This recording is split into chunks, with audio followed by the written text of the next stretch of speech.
क्या आप जानते हो यीशु के 12 चेलों के नाम? अगर नहीं तो आज हम देखेंगे कि वे 12 चेले कौन थे, उनका जीवन कैसा था, वे यीशु के साथ कैसे जुड़े और आखिर उनकी मृत्यु कैसे हुई। किसी ने मछली पकड़ने वाली नाव छोड़ दी, किसी ने कर वसूलने वाली मेज छोड़ दी, किसी ने अपने संदेहों को विश्वास में बदल दिया और किसी ने यीशु को चांदी के सिक्कों के लिए धोखा दे दिया। आज की कहानी सिर्फ 12 नामों की कहानी नहीं है। यह कहानी है विश्वास की, बलिदान की, विश्वासघात की, साहस की और उस उद्देश्य की जिसने पूरी दुनिया का इतिहास बदल दिया। यीशु के पीछे बहुत लोग चलते थे। कई लोग उनके चमत्कार देखने आते थे, कई लोग उनकी शिक्षा सुनने आते थे, कई लोग चंगाई पाने आते थे, लेकिन उन भीड़ में से यीशु ने सिर्फ 12 लोगों को अपने खास चेले के रूप में चुना। बाइबल के अनुसार यीशु ने उन्हें इसलिए चुना ताकि वे उनके साथ रहें, उनसे सीखें और फिर दुनिया में जाकर परमेश्वर के राज्य का संदेश सुनाएं। लूका में लिखा है कि यीशु ने 12 चेलों को चुनने से पहले पूरी रात प्रार्थना की। इन 12 में कोई राजा नहीं था, कोई बहुत बड़ा विद्वान नहीं था, कोई प्रसिद्ध नेता नहीं था। उनमें मछुआरे थे, कर वसूलने वाला था, एक जोशीला व्यक्ति था, एक संदेह करने वाला था और एक विश्वासघाती भी था। लेकिन यीशु ने साधारण लोगों को चुना ताकि उनके द्वारा असाधारण काम हो सके। अब एक एक करके जानते हैं इन 12 चेलों को, उनके जीवन को, उनके नामों को, उनके काम को और परंपरा के अनुसार उनकी मृत्यु कैसे हुई। सबसे पहले आते हैं पतरस, जिनका असली नाम शमौन था। वह पेशे से मछुआरे थे और अपने भाई अंद्रियास के साथ मछली पकड़ा करते थे। जब यीशु ने उन्हें बुलाया तब वे जाल डाल रहे थे। यीशु ने कहा, मेरे पीछे आओ, मैं तुम्हें मनुष्यों को पकड़ने वाला बनाऊंगा। और पतरस ने अपनी नाव, अपना जाल, अपना पुराना जीवन छोड़ दिया। पतरस जल्दी बोलने वाले, जल्दी प्रतिक्रिया देने वाले और कभी कभी डर जाने वाले इंसान थे, लेकिन उनके अंदर यीशु के लिए सच्चा प्रेम था। पतरस नाम का अर्थ चट्टान माना जाता है और यीशु ने पतरस के बारे में कहा था कि इस चट्टान पर मैं अपनी कलीसिया बनाऊंगा। पतरस वही चेला था जिसने कहा था, आप जीवते परमेश्वर के पुत्र मसीह हैं। लेकिन वही पतरस डर के कारण 3 बार यीशु को पहचानने से मुकर गया। फिर भी यीशु ने उसे अस्वीकार नहीं किया। यीशु ने उसे फिर से स्थापित किया और बाद में पतरस प्रारंभिक कलीसिया का एक मजबूत नेता बना। प्रभु यीशु के स्वर्गारोहण के बाद पतरस ने शक्तिशाली प्रचार किया और उसके प्रचार से लगभग 3000 लोगों ने विश्वास किया और बपतिस्मा लिया। परंपरा के अनुसार पतरस को रोम में सम्राट नीरो के समय क्रूस पर चढ़ाया गया।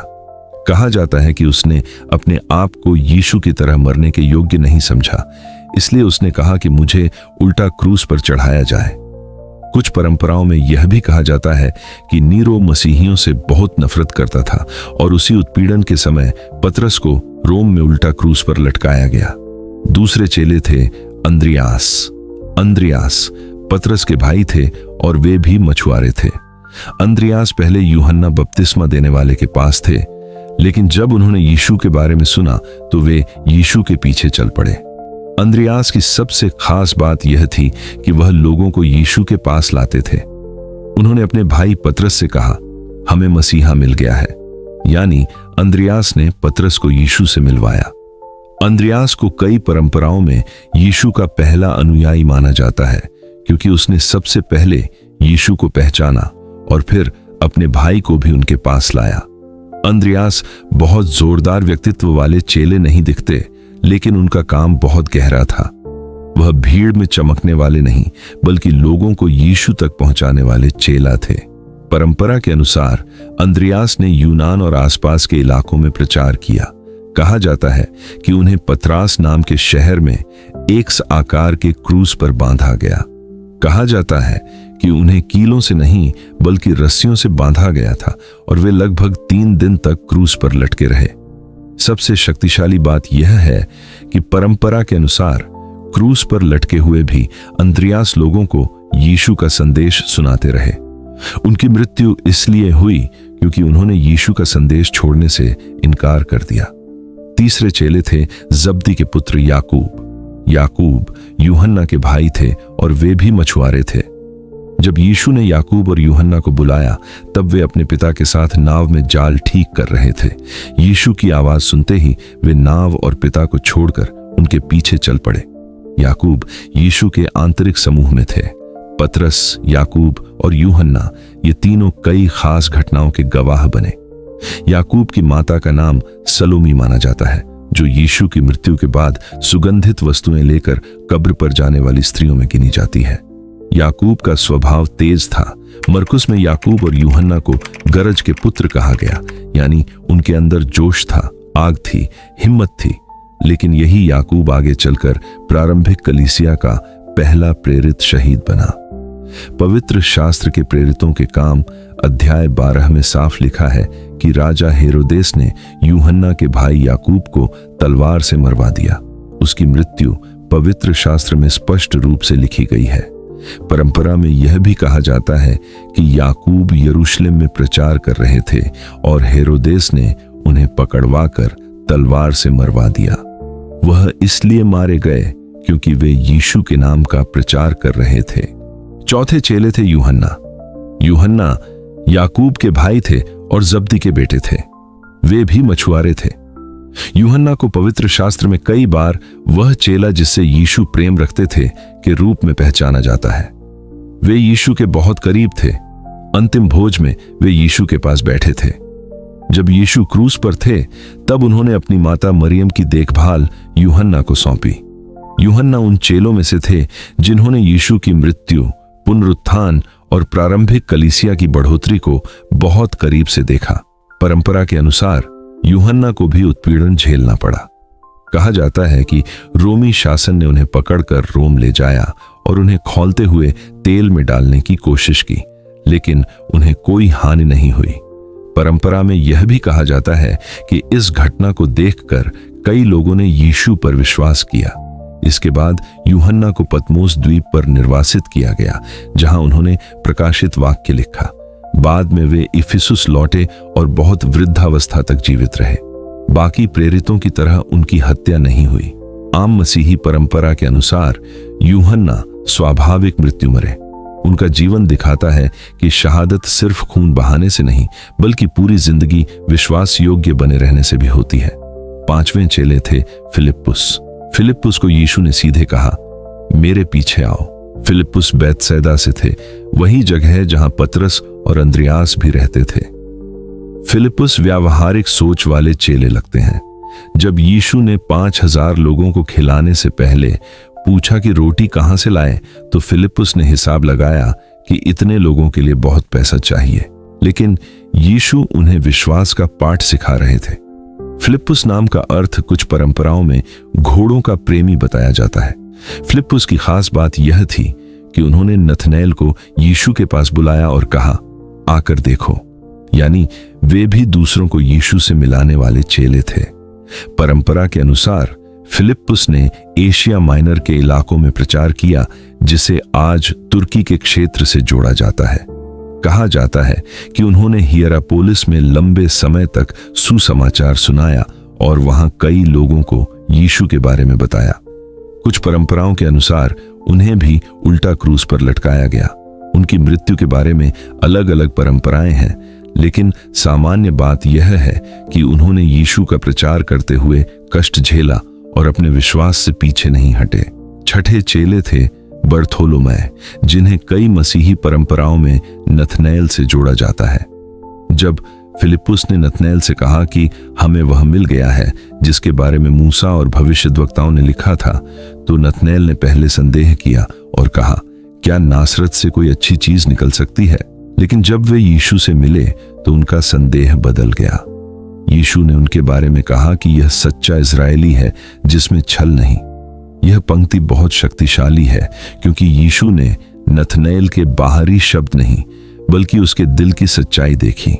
बर्थोलोमै के जीवन के बारे में पवित्र शास्त्र में बहुत कम विवरण है, लेकिन परंपरा कहती है कि उन्होंने कई देशों में जाकर सुसमाचार सुनाया। कुछ परंपराओं के अनुसार बर्थोलोमै ने भारत सहित कई क्षेत्रों में प्रचार किया और मत्ती के सुसमाचार को इब्रानी भाषा में लेकर गए। कुछ परंपराएं कहती हैं कि उन्होंने भारत, आर्मेनिया या फारस जैसे इलाकों में सेवा की। उनकी मृत्यु के बारे में भी अलग अलग बातें मिलती हैं। कई परंपराओं के अनुसार उन्हें बहुत क्रूर तरीके से मारा गया। कुछ कहते हैं उन्हें जिंदा चमड़ी उतारकर मारा गया, कुछ कहते हैं उनका सिर काटा गया। ये विवरण पवित्र शास्त्र में नहीं है, लेकिन उनका नाम उन लोगों में गिना जाता है जिन्होंने विश्वास के लिए जान दे दी। 7वें चेले थे थोमा। थोमा को लोग अक्सर संदेह करने वाला थोमा कहते हैं, क्योंकि जब बाकी चेलों ने कहा कि उन्होंने पुनर्जीवित यीशु को देखा है, तो थोमा ने कहा, जब तक मैं उनके हाथों में कीलों के निशान न देख लूं, मैं विश्वास नहीं करूंगा। लेकिन जब यीशु उनके सामने आए, तो थोमा ने सबसे शक्तिशाली स्वीकारोक्तियों में से एक बोला, मेरे प्रभु और मेरे परमेश्वर। थोमा को दिदिमुस भी कहा जाता था, जिसका अर्थ जुड़वा माना जाता है। थोमा की कहानी बहुत महत्वपूर्ण है, क्योंकि वह हमें बताती है कि संदेह करने वाला इंसान भी गहरे विश्वास तक पहुंच सकता है। भारतीय मसीही परंपरा के अनुसार थोमा भारत आए और यहां यीशु का संदेश सुनाया। परंपरा के अनुसार थोमा ने दक्षिण भारत में बहुत प्रचार किया, कई लोगों को यीशु के बारे में बताया और कलीसियाओं की स्थापना की। खासकर केरल और चेन्नई मायलापुर से जुड़ी परंपराएं बहुत प्रसिद्ध हैं। परंपरा के अनुसार थोमा को भाले से मारा गया क्योंकि वे यीशु का प्रचार कर रहे थे। कहा जाता है कि जब वे एक पहाड़ी पर प्रार्थना कर रहे थे, तब कुछ लोगों ने उन्हें भाले से घायल कर दिया। आज उस जगह को सेंट थोमा पर्वत से जोड़ा जाता है। उनकी मृत्यु दिखाती है कि जिसने कभी संदेह के थे, वही विश्वास के लिए अपनी जान देने को तैयार हो गया। 8वें चेले थे मत्ती। मत्ती का दूसरा नाम लेवी भी माना जाता है। वह कर वसूलने वाला था। उस समय कर वसूलने वालों को लोग पसंद नहीं करते थे, क्योंकि वे रोमी व्यवस्था के लिए काम करते थे और कई बार लोगों से ज्यादा पैसा लेते थे। लेकिन यीशु ने मत्ती को कर लेने की मेज पर बैठे देखा और सिर्फ इतना कहा, मेरे पीछे आओ। मत्ती उठे और यीशु के पीछे चल पड़े। मत्ती नाम का अर्थ परमेश्वर का दान माना जाता है। मत्ती का जीवन बहुत शक्तिशाली उदाहरण है। जिस आदमी को समाज पापी समझता था, यीशु ने उसे चेला बना दिया। मत्ती ने बाद में यीशु के जीवन और शिक्षाओं को लिखने में महत्वपूर्ण भूमिका निभाई। उनकी मृत्यु के बारे में पवित्र शास्त्र कुछ नहीं बताता। परंपरा में अलग अलग बातें हैं। कुछ कहते हैं वह स्वाभाविक मृत्यु मरे, कुछ कहते हैं इथियोपिया में शहीद हुए, और कुछ परंपराएं तलवार से मारे जाने की बात करती हैं। कुछ परंपराओं में उनकी मृत्यु को बहुत क्रूर तरीके से बताया गया है, लेकिन क्योंकि पवित्र शास्त्र में यह स्पष्ट रूप से नहीं लिखा, इसीलिए इसे केवल परंपरा के रूप में ही समझना चाहिए। मत्ती की कहानी बताती है कि यीशु किसी भी टूटे हुए इंसान को नया नाम, नया रास्ता और नया उद्देश्य दे सकते हैं। 9वें चेले थे हल्फई के पुत्र याकूब। उन्हें कई बार छोटा याकूब भी कहा जाता है। पवित्र शास्त्र में उनके बारे में बहुत कम लिखा गया है। वह उन चेलों में से थे जो ज्यादा प्रसिद्ध में नहीं आए, लेकिन फिर भी यीशु ने उन्हें 12 में चुना। इसका मतलब है कि परमेश्वर की नजर में महत्व प्रसिद्ध से नहीं, बल्कि विश्वास योग्यता से आता है। कई बार जो लोग इतिहास में कम दिखाई देते हैं, वही परमेश्वर की नजर में बहुत कीमती होते हैं। हल्फई के पुत्र याकूब की मृत्यु के बारे में भी अलग अलग परंपराएं हैं। कुछ कहते हैं कि उन्हें पत्थर मारकर मारा गया, कुछ कहते हैं कि उन्हें डंडे से मारा गया, और कुछ परंपराएं क्रूस पर चढ़ाए जाने की बात करती हैं। कुछ परंपराओं में कहा जाता है कि वे यरूशलेम में प्रचार कर रहे थे, तब लोगों ने उन्हें मंदिर की ऊंचाई से नीचे गिराया, और जब वे फिर भी जीवित रहे तो उन्हें पत्थर मारकर मार डाला गया। क्योंकि पवित्र शास्त्र में उनकी मृत्यु स्पष्ट रूप से लिखी नहीं है, इसलिए हमें इसे परंपरा के रूप में ही देखना चाहिए। लेकिन उनकी कहानी हमें याद दिलाती है कि कई विश्वास योग्य लोग चुपचाप काम करते हैं, फिर भी परमेश्वर उनकी सेवा को नहीं भूलता। 10वें चेले थे थद्दयुस, जिन्हें यहूदा या याकूब का पुत्र यहूदा भी कहा जाता है। ये यहूदा इस्करियोती नहीं थे, ये दूसरा यहूदा था, विश्वास योग्य चेला।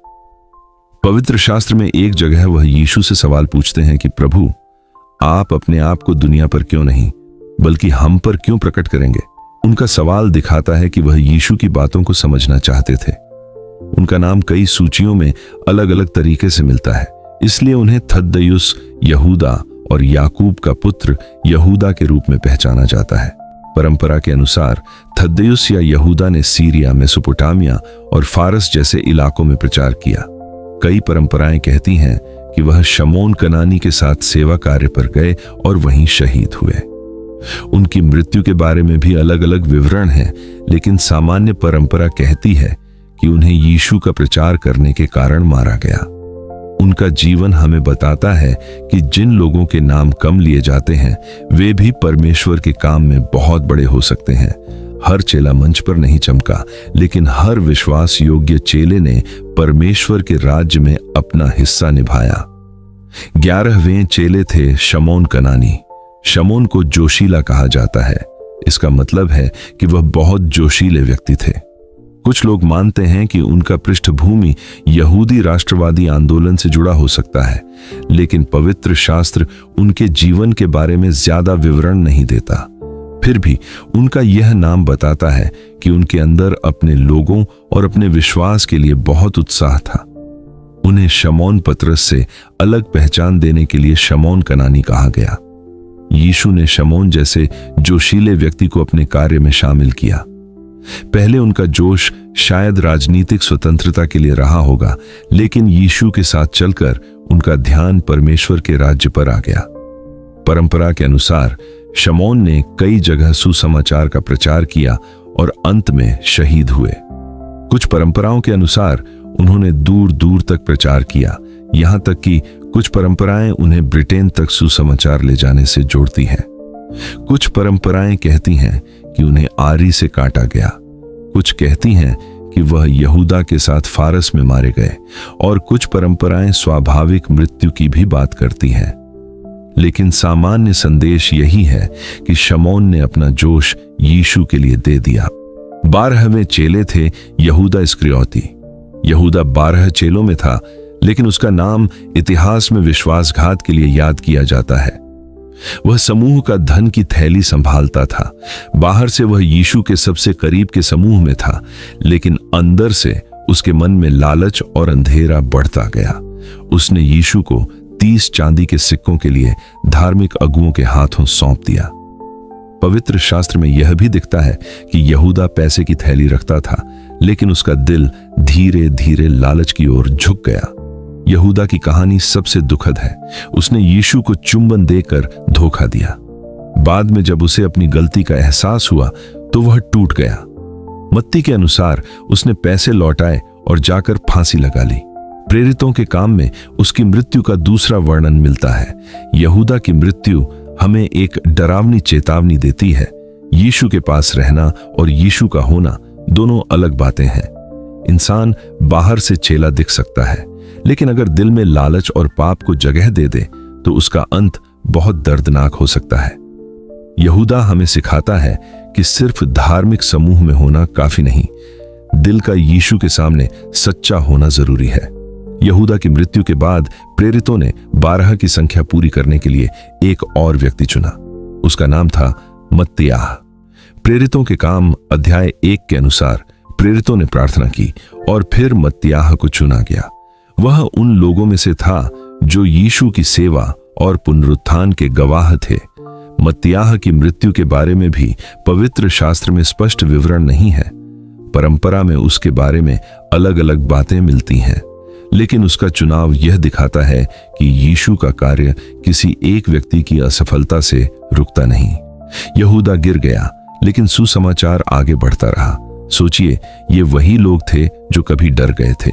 ये वही लोग थे जो यीशु की गिरफ्तारी के समय भाग गए थे। ये वही लोग थे जो एक कमरे में दरवाजे बंद करके बैठे थे। लेकिन पुनरुत्थान के बाद सब बदल गया। जो पतरस कभी डर कर कह रहा था, मैं उसे नहीं जानता, वही पतरस बाद में निडर होकर यीशु का प्रचार करने लगा। जो थोमा कभी कह रहा था, मैं विश्वास नहीं करूंगा, वही थोमा दूर देशों तक सुसमाचार लेकर गया। जो यूहन्ना क्रूस के नीचे खड़ा था, वही यूहन्ना अंत तक प्रेम और सत्य का संदेश देता रहा। इन चेलों के पास बड़ी सेना नहीं थी, उनके पास सोना चांदी नहीं था, उनके पास बड़े महल नहीं थे, लेकिन उनके पास एक चीज थी, यीशु के पुनरुत्थान की गवाही। और इसी गवाही के लिए उन्होंने अपमान सहा, जेल सही, मार खाई, देश छोड़े, परिवार छोड़े और कई ने अपनी जान भी दे दी। इनकी कहानी हमें याद दिलाती है कि सच्चा विश्वास सिर्फ शब्दों से नहीं बल्कि जीवन से साबित होता है। अब सवाल आता है, इन चेलों की मृत्यु क्यों हुई?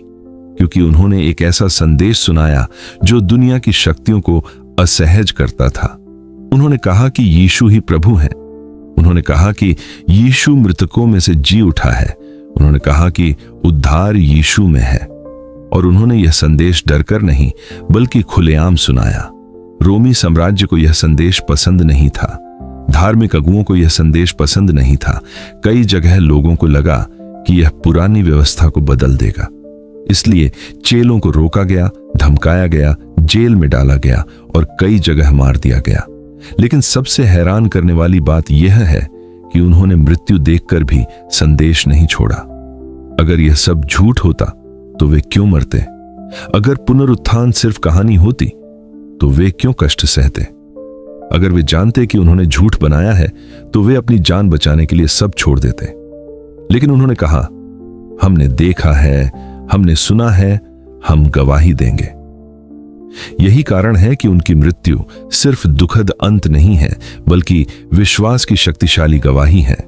पतरस मछुआरा था, नेता बना और परंपरा के अनुसार रोम में उल्टा क्रूस पर चढ़ाया गया। अंद्रियास अपने भाई को यीशु के पास लाने वाला था और परंपरा के अनुसार एक्स आकार के क्रूस पर मारा गया। जब्दी का पुत्र याकूब यूहन्ना का भाई था और पवित्र शास्त्र के अनुसार तलवार से मारा गया। यूहन्ना यीशु का प्रिय चेला था, निर्वासन सहा, प्रकाशित वाक्य लिखा और परंपरा के अनुसार स्वाभाविक मृत्यु मरा। फिलिप्पुस ने कहा, आकर देखो और सुसमाचार के लिए कष्ट झेली। बर्थोलोमै सच्चे दिल वाला चेला था और परंपरा के अनुसार क्रूर शहादत झेली। थोमा संदेह करने वाले से आराधना करने वाला बना और भारत तक सुसमाचार ले जाने की परंपरा से जुड़ा। मत्ती कर वसूलने वाले से चेला बना और अपना पुराना जीवन छोड़ दिया। हल्फई का पुत्र याकूब शांत लेकिन विश्वास योग्य चेला था। थद्दयुस यहूदा कम प्रसिद्ध था लेकिन विश्वास योग्य गवाह था। शमौन कनानी ने अपना जोश यीशु के लिए दे दिया। यहूदा इस्करियोती ने यीशु को धोखा दिया और दुखद अंत पाया। इन 12 चेलों की कहानी हमें सिर्फ इतिहास नहीं सिखाती, यह हमें अपने दिल को देखने के लिए मजबूर करती है। हम पतरस की तरह गिर सकते हैं लेकिन वापस भी आ सकते हैं।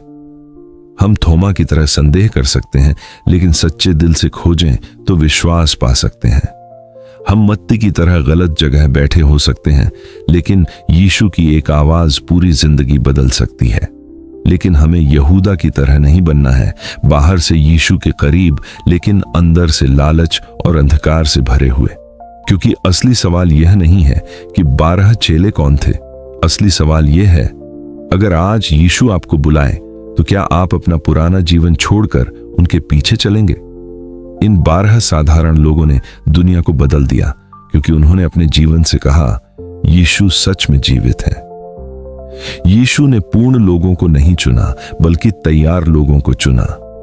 और आज भी परमेश्वर ऐसे ही दिलों को ढूंढता है जो कहते हैं, प्रभु मैं तैयार हूं।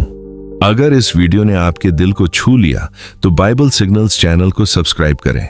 सबको जय मसीह की।